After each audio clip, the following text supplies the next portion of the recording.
महीने के किसी भी एक सोमवार को हम ये नहीं कहेंगे कि तुम सोमवार 5 पढ़ रहे हैं तो 5 को करो, 4 पढ़ रहे हैं तो 4 को करो, 3 पढ़ रहे हैं तो 3 को करो। तुम तो महीने का एक सोमवार का नियम बना। और मेरी जीजियों से, मेरी बेटियों से जो विदेश में रह रही हैं, जो कहीं बाहर रह रही हैं, कहीं बड़े शहर में रह रही हैं, जो रोज मंदिर नहीं जा सकते, हर किसी महीने के एक सोमवार को भी ये नियम निर्धारण कर सकते, तो उनसे कहेंगे कि 3 महीने में एक सोमवार का नियम बना लो। 3 महीने में नहीं बना सकते तो 6 महीने में एक सोमवार का नियम बना लो, और 6 महीने में नहीं बना सकते तो 1 साल में एक सोमवार का ऐसा नियम बना लो कि मैं साल का एक सोमवार ऐसा रहूंगी कि सुबह सोमवार के दिन मंदिर में जाकर जल चढ़ाऊंगी, दोपहर में जाकर बाबा को एक अक्षत का दाना रखकर, अक्षत का मतलब है कि बाबा मेरी दिनों दिन उन्नति करना। बेलपत्री के वृक्ष के नीचे जो अक्षत रखा जाता है वो उन्नति के लिए रखा जाता है। शंकर के शिवलिंग पर जो अक्षत रखा जाता है वो रोग मुक्ति के लिए रखा जाता है। अशोक सुंदरी पर जो अक्षत रखा जाता है वो संतान प्राप्ति के लिए रखा जाता है। षडानंद कार्तिकेय की ओर जो अक्षत रखा जाता है वो हमारे बच्चों की सुख समृद्धि के लिए रखा जाता है। विनायक की ओर, गणेश जी की ओर जो अक्षत रखा जाता है वो हमारे घर में कोई मंगल कार्य आ जाए उसके लिए रखा जाता है। और जो पीठिका होती है जिसपे शिवलिंग रखा होता है, पार्वती जी का हस्तकमल, उस पर अक्षत रखा जाता है तो नारी के अखंड सौभाग्य के लिए रखा जाता है। अक्षत रखने का भी तरीका है।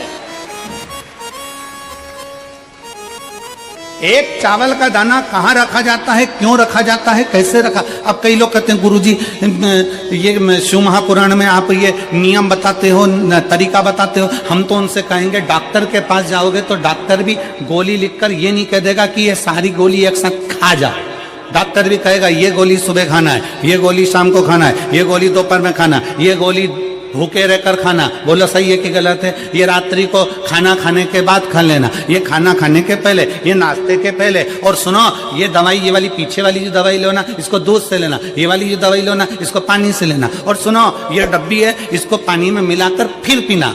दवाई लेने का भी तरीका है, उसी तरह शिव महापुराण में एक एक अक्षत का भी तरीका है और एक एक बेलपत्री का भी तरीका।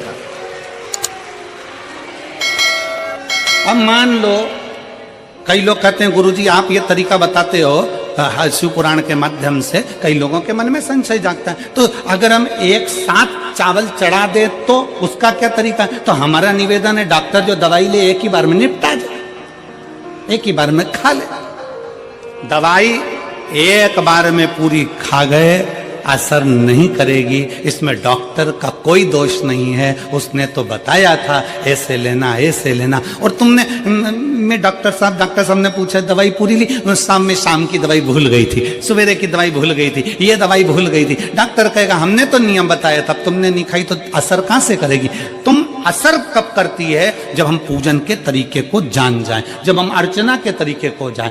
आप साल भर का एक सोमवार निकाल लो, 6 महीने का एक सोमवार निकाल लो, 3 महीने का एक सोमवार निकाल लो, महीने का एक सोमवार निकाल लो, अपने से दिल में बन जाए तो एक सोमवार ऐसा निकालो जिसके 3 नियम धारण हो। पहला, उसी सोमवार जिसको कर रहे हो उस दिन सुबह जल चढ़ाना। दूसरे, दोपहर के समय पर जाकर बेलपत्री के वृक्ष के नीचे एक चावल का दाना रखना, और परिक्रमा बेलपत्र की जितनी तुमसे बन जाए, जितनी तुम्हारे शरीर की कैपेसिटी हो, जितना तुम्हारा शरीर चलते बन जाए। रोज शंकर के मंदिर में प्रतिदिन जाने वाले को, और एक और चीज अपने स्मरण में रहे, अगर शिव के मंदिर नहीं जा सकते तो अपने घर में जो शिवलिंग है उस पर जल चढ़ाओ। एक पशुपति व्रत होता है,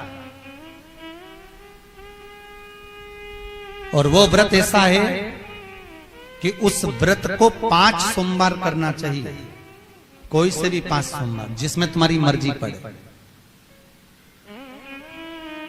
ऐसा कौन सा काम है जो पशुपति व्रत से नहीं हो सकता।